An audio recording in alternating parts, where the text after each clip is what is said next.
Selamat datang ke saluran ini. Hari ini kita akan menyelami salah satu karya teragong dalam sastra Cina moden, iaitu nodel karya Mo Yan. Judul ini dalam bahasa Cina bermaksud hidup dan mati meletihkan aku, dan ia adalah sebuah epik yang merentasi lebih daripada setengah abad sejarah Cina, dari zaman komun pertanian hingga ke era reformasi. Nodel ini bukan sekadar cerita tentang seorang lelaki yang mati dan dilahirkan semula sebagai haiwan. Ia adalah cermin yang memantulkan kegilaan, keindahan, dan kegetiran hidup dalam negara yang sentiasa berubah. Mo Yan, pemenang Hadiah Nobel Kesusasteraan pada tahun 2012, terkenal dengan gaya penulisan yang realis magis, menggabungkan realiti dengan fantasi, dan adalah contoh terbaik ini. Nodel ini setebal kira-kira 490,000 aksara Cina, tetapi kita akan menguraikannya dalam bentuk yang mudah difahami, sesuai untuk didengar sambil memandu atau berehat. Saya akan membawa anda melalui setiap lapisan cerita, watak-watak utama, tema-tema penting, dan makna tersirat yang mungkin anda terlepas jika hanya membaca sepintas lalu. Mari kita mulakan dengan pengenalan. Nodel ini dibuka dengan kematian watak utama, He Menau, seorang tuan tanah yang kaya dan pemurah di kampung Gaomi Timur. Dia dibunuh semasa zaman tanah reformasi pada awal tahun 1950-an kerana statusnya sebagai tuan tanah dianggap musuh rakyat. Namun, rohnya tidak dapat tenang. Dia menuntut keadilan di neraka, tetapi Dewa Yan, pemerintah alam bawah, enggan mendengar rayuannya. Sebaliknya, He Menau dihukum untuk dilahirkan semula sebagai haiwan pertama sebagai keldai, kemudian lembu, babi, anjing, monyet, dan akhirnya sebagai manusia semula dalam tempoh 50 tahun, saksinya perubahan politik dan sosial yang dahsyat di China. Ini adalah premis yang luar biasa. Tetapi Mo Yan tidak menggunakan penjelmaan semula ini sebagai sekadar alat untuk fantasi. Setiap haiwan mewakili perspektif yang berbeza tentang kehidupan manusia. Sebagai keldai, He Menau mengalami keperitan kerja keras dan pengkhianatan. Sebagai lembu, dia menjadi simbol keteguhan dan pengorbanan. Sebagai babi, dia menyaksikan kejatuhan moral dan kebejatan manusia dalam revolusi kebudayaan. Sebagai anjing, dia merasai kesetiaan dan pengabdian, tetapi juga kesepian. Sebagai monyet, dia menjadi bahan ejekan dan tontonan. Dan akhirnya, sebagai manusia, seorang kanak-kanak cacat bernama Lan Qianjin, dia mendapat peluang untuk memahami seluruh perjalanan hidupnya. Sekarang, mari kita lihat watak-watak utama. He Menau bukanlah watak yang sempurna. Dia seorang tuan tanah, tetapi dia adil dan suka membantu. Dalam keluarga He Men, terdapat isteri pertamanya, He Men Bai, yang setia, isteri keduanya, Ying Chun, yang lembut, dan anak-anak mereka, termasuk He Men Zhenlong dan He Men Baofeng. Selepas kematian He Menau, isteri-isterinya berkahwin dengan Lan Lian, seorang buruh yang setia. Lan Lian menjadi watak penting. Dia seorang lelaki yang berpegang pada prinsipnya, enggan menyertai komun dan berjuang untuk mempertahankan tanah milik peribadinya. Konflik antara Lan Lian dan pegawai komun menjadi satu daripada nadi utama cerita.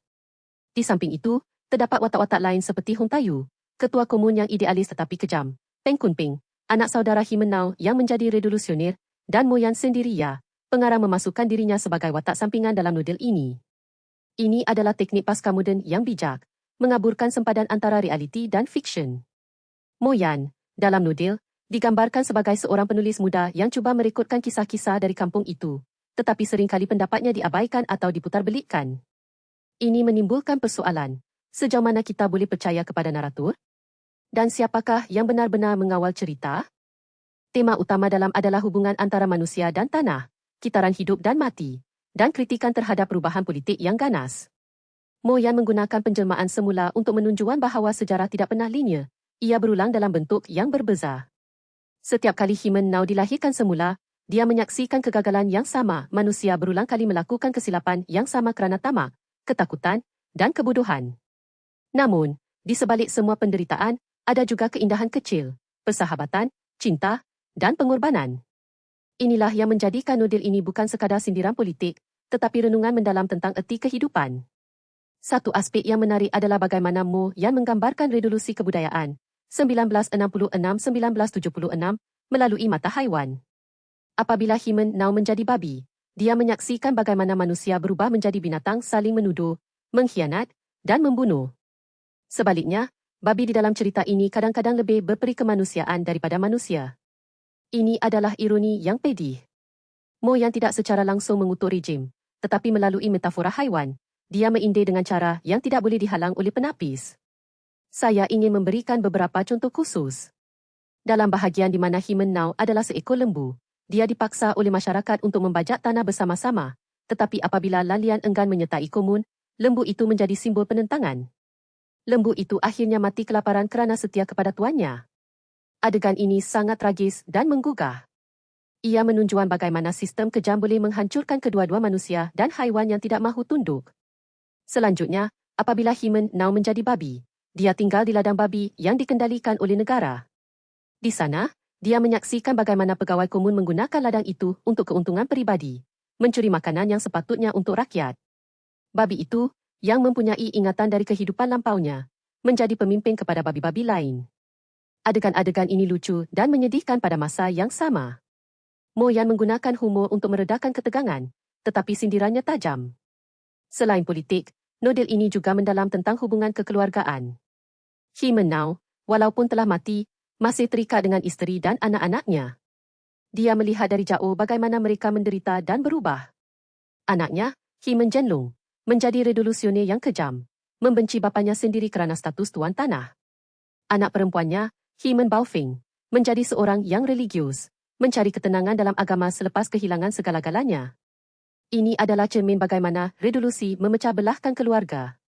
Pada penghujung nodel, Himen Nau akhirnya dilahirkan semula sebagai manusia, seorang kanak-kanak yang cacat fizikal dan mental, bernama Lan Qianjin. Kanak-kanak ini mempunyai kebolehan aneh. Dia boleh bercakap dengan haiwan dan mengingat kehidupan lampaunya. Melalui dia, semua peristiwa sebelumnya disatukan. Mesejnya adalah bahawa kehidupan adalah penderitaan, tetapi ia juga adalah hadiah. Himen Nau kini Lan Qianjin akhirnya dapat memaafkan dirinya sendiri dan orang lain. Bagi pembaca biasa, nodel ini mungkin kelihatan panjang dan kompleks. Tetapi jika anda mendengar dengan teliti, anda akan dapati bahawa setiap bab, setiap penjelmaan, membawa mesej yang universal. Mo Yan tidak hanya bercerita tentang Cina, dia bercerita tentang kita semua. Kitaran lahir, mati, dan lahir semula adalah metafora untuk bagaimana kita terus-menerus mengulangi kesilapan yang sama, tetapi juga bagaimana kita boleh berubah dan berkembang. Sekarang, saya akan membawa anda melalui struktur nodel dengan lebih terperinci. Nodel ini dibahagikan kepada 5 bahagian utama. Bahagian pertama, keldai terbang, bermula dengan kematian Himen Nau dan penjelmaan pertamanya sebagai seekor keldai. Di sini, kita diperkenalkan dengan dunia kampung Gaomi Timur pada tahun 1950-an, di mana reformasi tanah dan pengkolektifan sedang berjalan. Keldai itu bekerja keras, tetapi dia juga mempunyai fikiran yang kritis. Dia melihat bagaimana manusia saling menipu dan menindas. Bahagian kedua, lembu yang keras kepala, membawa kita ke zaman lompatan kehadapan, 1958-1961, di mana China mengalami kebuluran besar. Lembu itu, yang setia kepada Lan Lian, enggan bekerja untuk komun. Akibatnya, lembu itu dilaporkan sebagai musuh masyarakat dan disiksa. Adegan-adegan ini sangat menyayat hati. Mo Yan tidak perlu menulis propaganda, dia hanya menunjukkan fakta melalui mata seekor haiwan. Itu sudah cukup untuk membuat kita merenung. Bahagian ketiga, babi yang berontak, berlaku semasa revolusi kebudayaan. Babi itu, yang merupakan Himen Nau dalam bentuk yang paling cerdik, menjadi pemimpin di ladang babi. Dia memimpin pemberontakan terhadap pengurusan yang korup. Namun, pemberontakan babi ini berakhir dengan tragis. Mo Yan menggunakan ini sebagai sindiran terhadap sebarang revolusi yang dipimpin oleh golongan oportunis. Bahagian keempat, anjing yang setia, berlaku selepas revolusi kebudayaan apabila China mula membuka diri. Anjing itu adalah Himen Nau yang tinggal bersama keluarga Lan.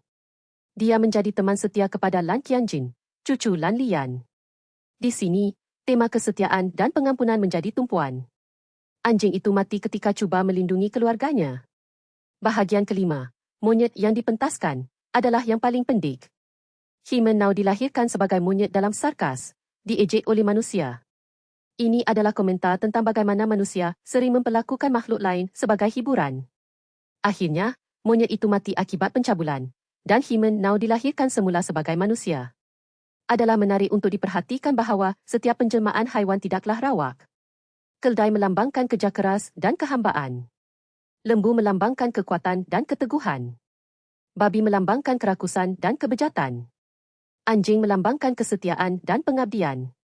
Monyet melambangkan kebodohan dan peniruan. Dan manusia? Manusia melambangkan segala-galanya kebijaksanaan dan kebodohan, keindahan dan kekejaman. Di dalam nodel, terdapat satu watak yang sangat saya kagumi, iaitu Lan Lian. Dia seorang petani miskin yang tidak pernah belajar membaca, tetapi dia mempunyai prinsip yang tidak tergoyahkan. Dia enggan menyertai komun, walaupun diancam, dipukul, dan dipinggirkan. Dia mempertahankan tanahnya dengan nyawa. Lan Lian adalah simbol ketahanan rakyat biasa. Dalam dunia yang penuh dengan pengkhianatan dan oportunisme, dia adalah satu titik tetap. Akhirnya, pada usia tua, dia diiktiraf sebagai wira oleh generasi baru. Ini adalah harapan yang Mo Yan tawarkan, bahawa kebenaran akhirnya akan menang. Selain Lan Lian, watak Himen Bai juga penting. Isteri pertama Himen Nau yang setia, selepas kematian suaminya, dia berkahwin dengan Lan Lian kerana dia tidak mahu meninggalkan tanah suaminya. Dia seorang wanita yang kuat dan tabah. Dia membesarkan anak-anak Himen Nau dengan susah payah, dan dia sendiri akhirnya mati dengan tenang.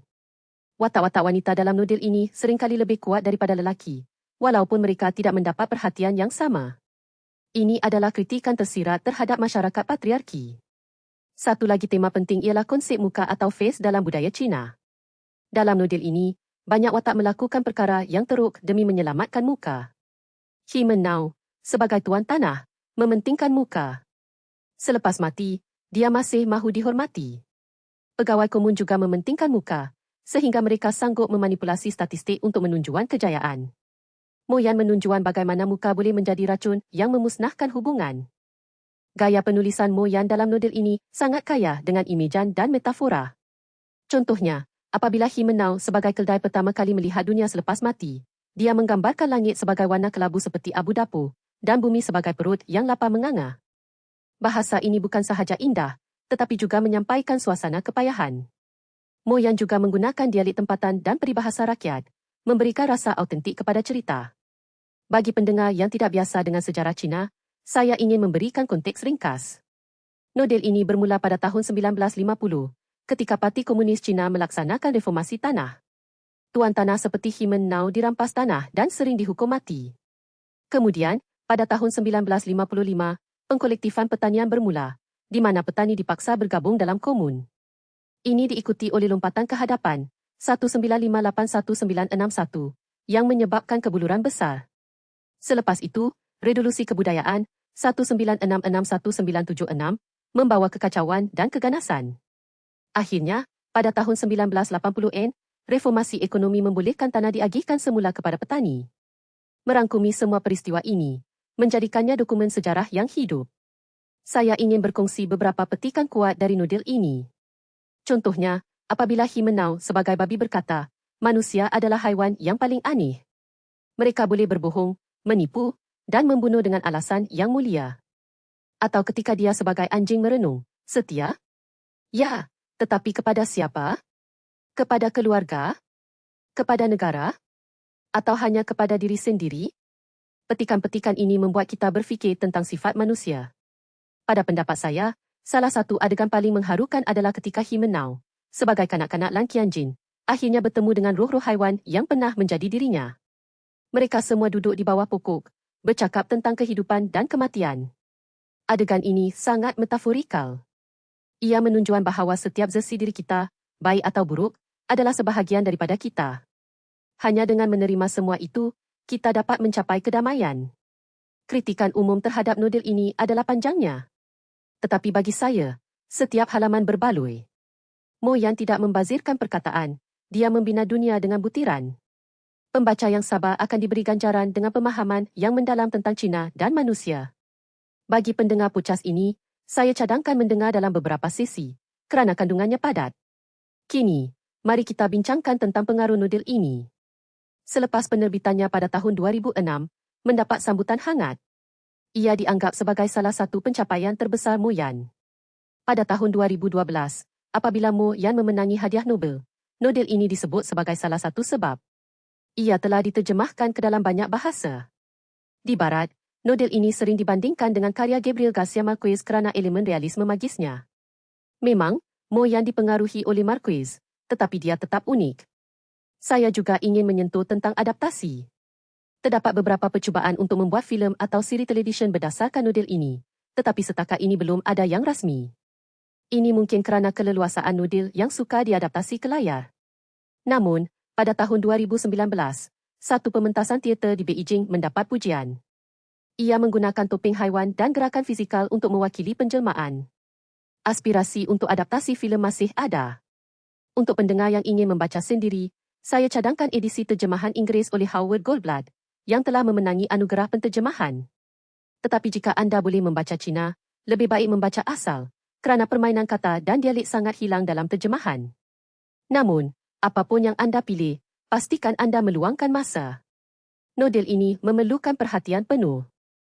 Sekarang, saya ingin membuat kesimpulan tentang tema utama. Mengajar kita bahawa kehidupan adalah siklus penderitaan dan kegembiraan. Kita tidak boleh lari dari penderitaan, tetapi kita boleh memilih bagaimana kita bertindak balas. Himenau, walaupun menderita selama 5 penjelmaan, akhirnya mencapai pencerahan. Dia memahami bahawa kemelekatan pada harta, status, dan kebencian adalah sumber penderitaan. Hanya dengan melepaskan, kita dapat bebas. Selain itu, nodel ini adalah amaran tentang bahaya ideologi yang melampau. Komunisme, dalam bentuk yang diamalkan di China, telah menyebabkan banyak kesengsaraan. Mo Yan tidak secara langsung mengutuk, tetapi melalui naratif, dia menunjukkan bagaimana sistem yang baik boleh menjadi jahat jika dipimpin oleh manusia yang tidak sempurna. Ini adalah pelajaran yang relevan untuk semua masyarakat. Akhirnya, saya ingin mengingatkan bahawa nodel ini juga tentang cinta. Cinta antara Himenau dan isterinya, cinta Lanlian terhadap tanahnya, cinta ibu bapa terhadap anak-anak, semua ini adalah benang merah yang menghubungkan cerita. Dalam dunia yang penuh dengan kebencian dan kekacauan, cinta adalah satu-satunya yang kekal. Demikianlah ulasan mendalam saya tentang. Saya harap analisis ini memberi anda perspektif baru tentang nodel ini. Jika anda berminat untuk mendengar lebih banyak ulasan seperti ini, sila like, komen, dan subscribe. Kami akan datang dengan lebih banyak kupasan buku-buku hebat dari seluruh dunia. Jangan lupa untuk tekan loceng supaya anda tidak terlepas video seterusnya. Saya ucapkan terima kasih kerana meluangkan masa bersama saya. Ingatlah, hidup dan mati memang meletihkan, tetapi ia juga indah. Selamat mendengar, dan jumpa lagi.